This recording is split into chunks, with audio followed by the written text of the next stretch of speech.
Hey guys, কেমন আছো? আশা করি ভালো আছো। আবারও নিয়ে চলে এলাম নতুন একটা ভিডিও। দেখো, আমি এখন এই ট্যাংরা মাছ কিনে নিয়ে এসেছি। কত সুন্দর করে আগে ট্যাংরা মাছগুলো কেটে কুটে ধুয়ে নিয়েছি, নিয়ে নুন হলুদ মাখিয়ে রেখে দিয়েছি। এবার তাড়াতাড়ি করে আমি এখন লাউ কেটে নেব। লাউ বড় বড় করে কাটবো। অবশ্য লাউ দিয়ে এই মাছটাকে রান্না করব, ট্যাংরা মাছটাকে।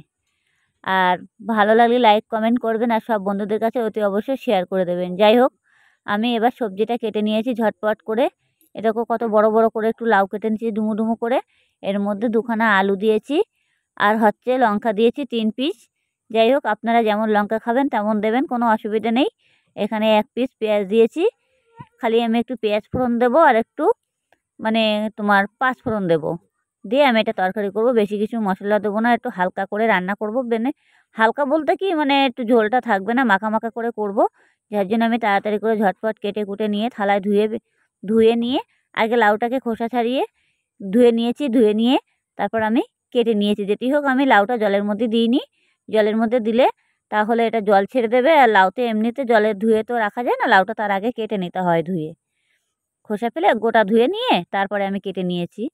আলুটা জলে দিয়েছি কেটে কেটে ধুয়ে একবারে পাত্রের মধ্যে তুলে নিয়েছি, লাউ আর আলু।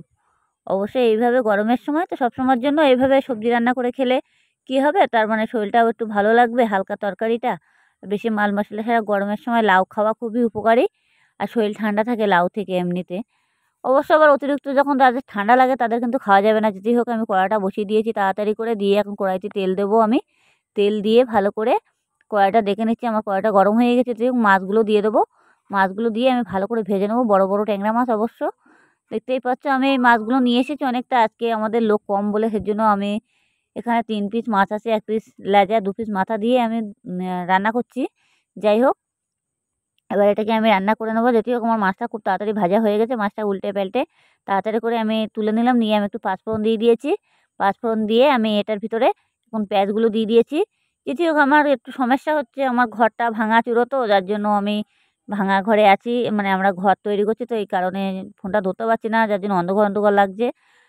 লাইটটাও ঠিকঠাক দিতে পারছি না।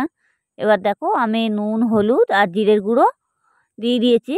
দিয়ে এটাকে ভালো করে নাড়াচাড়া দিতে হবে, দিয়ে ভালো করে একটু কষাই করতে হবে। যেটি হোক, লাউটাতে জল ছেড়ে দেয় তো, এই কারণে যাতে জলটা একটু শুকিয়ে যায়।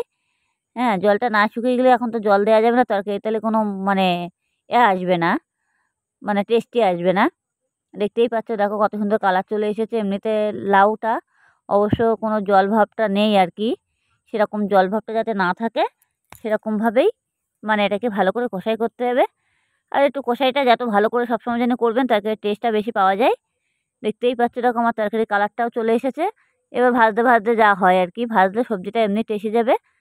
এবার আমার এটা ভাজাও হয়ে গেছে কিছুক্ষণ, আমি একটু জল দিয়ে দেবো এর মধ্যে। এবার জল দিয়ে কিছুক্ষণ আমি 10 মিনিট ঢেকে জাল দেবো। যেটি হোক, আমি লাউটা বড় বড় করে কেটেছি, একটু জল দিয়েছি 1 মগের থেকে একটু বেশি। যেটি হোক, আমি এটা বেশি ঝোল বানাবো না, যাতে লাউটা আমার সেদ্ধ হয়ে যায়, আলুটাও সেদ্ধ হয়ে যাবে। এবার দিয়ে আমি কিছুক্ষণ ঢেকে ঢুকে রেখে দিলাম। দিয়ে আমি আবারও চলে এলাম। এবার আমার যে ভাজা মাছগুলো ছিল, সে মাছগুলো আমি এখন নিয়ে নিয়েছি। দেখতেই পাচ্ছ যে থালার ভাজা মাছ আছে। এবার আমার তরকারিটা একদম পুরো টাইট টাইট হয়ে গেছে, দেখতেই পাচ্ছ। এই তরকারিটার মধ্যে আমি এখন এটা দিয়ে দেবো। এবার আমার লাইটের জন্য তরকারিটা মনে হচ্ছে কি যেন ফ্যাকাশে কালার, তরকারিটা কালারটা কিন্তু খুব সুন্দর এসেছে। এবার দেখতেই পাচ্ছ, দেখো মাছগুলো দিয়ে আমি এখন ঝোলের মধ্যে পুরো চেপে চেপে দেবো। এই যে দিয়ে দিয়েছি। এবার দিয়ে আমি এটাকে ভালো করে একটু ফুটিয়ে নিয়েছি। ফুটিয়ে নিয়ে এটাকে আমি বন্ধ করে দিয়েছি।